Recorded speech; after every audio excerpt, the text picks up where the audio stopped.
Welcome to the, what is this? October 2011. October 2011 Classic Series. Wine tasting? Yeah. No, it's not a wine tasting. It's a podcast. Podcast. Yeah. You know, I was telling you off camera that there's a guy on Facebook who is trying to discredit, my opinion of actually one of your articles, which was about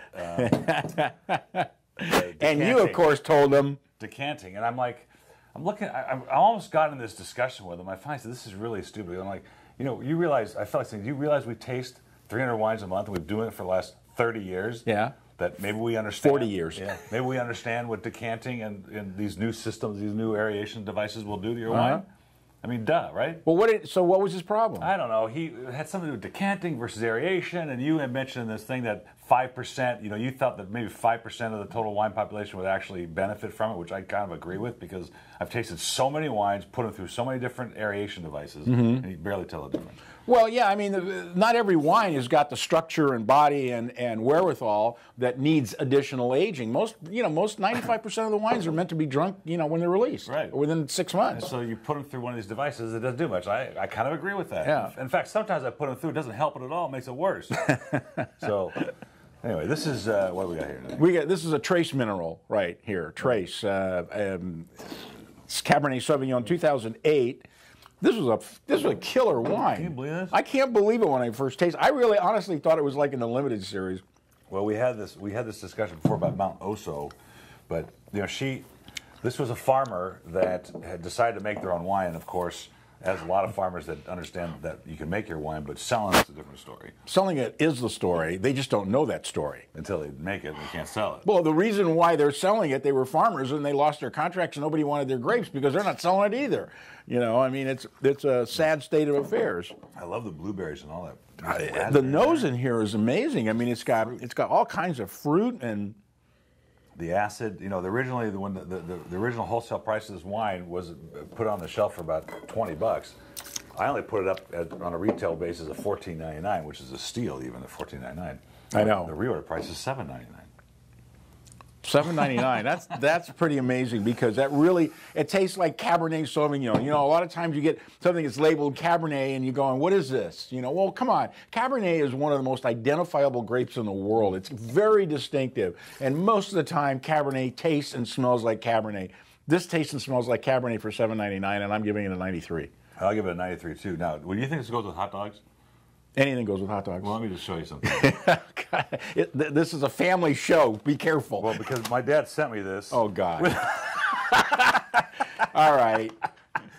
Can you see this? This is a Der Wiener Schnitzel business card copy. Ed Macian, Director of Public Relations. That was me. So would this go with hot dogs? 35 years ago. Well, not their hot dogs. Is that funny? God. And then there's my dad's PB Liquors spice. That is too much. He puts himself as wine manager. Yeah. Flash from the past. I thought that was hilarious when you sent it to me.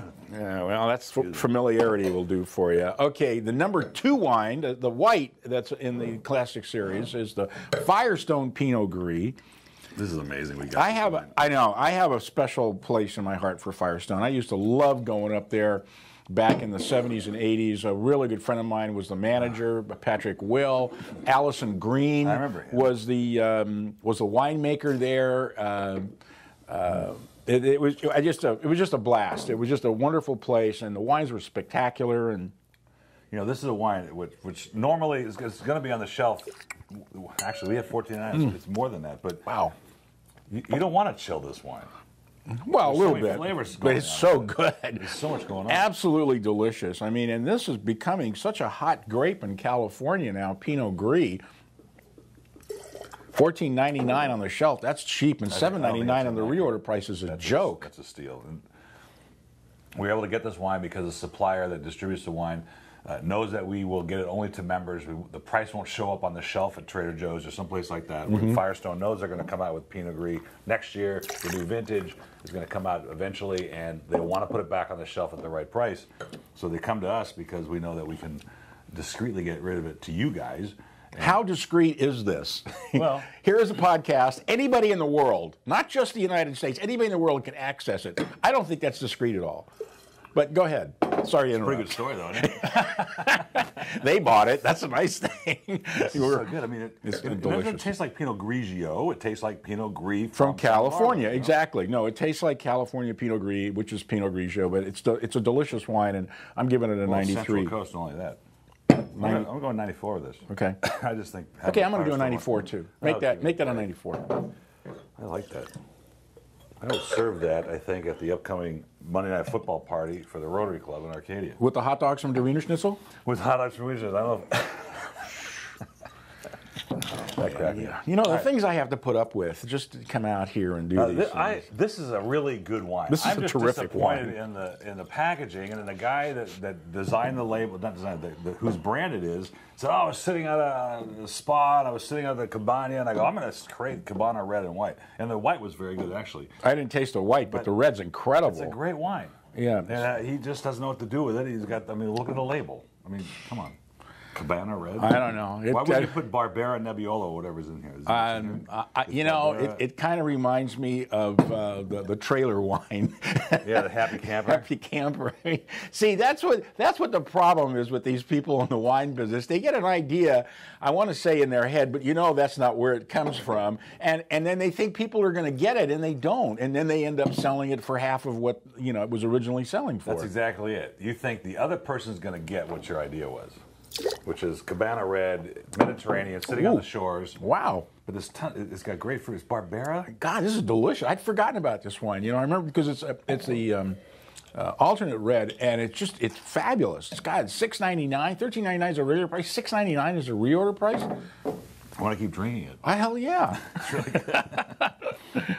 All right, I'm giving that a 94. That's a killer bottle of wine. It's got sort of a raspberry depth. I don't know what is it. I'm getting some vanilla in there. It doesn't taste like Barbera though. I don't know what it tastes like. Well, it's bright like a Barbera, but I don't know. I forgot. Is it Nebbiolo and Barbera? Or Nebbiolo? Yeah, it's a blend of different Italian varietals.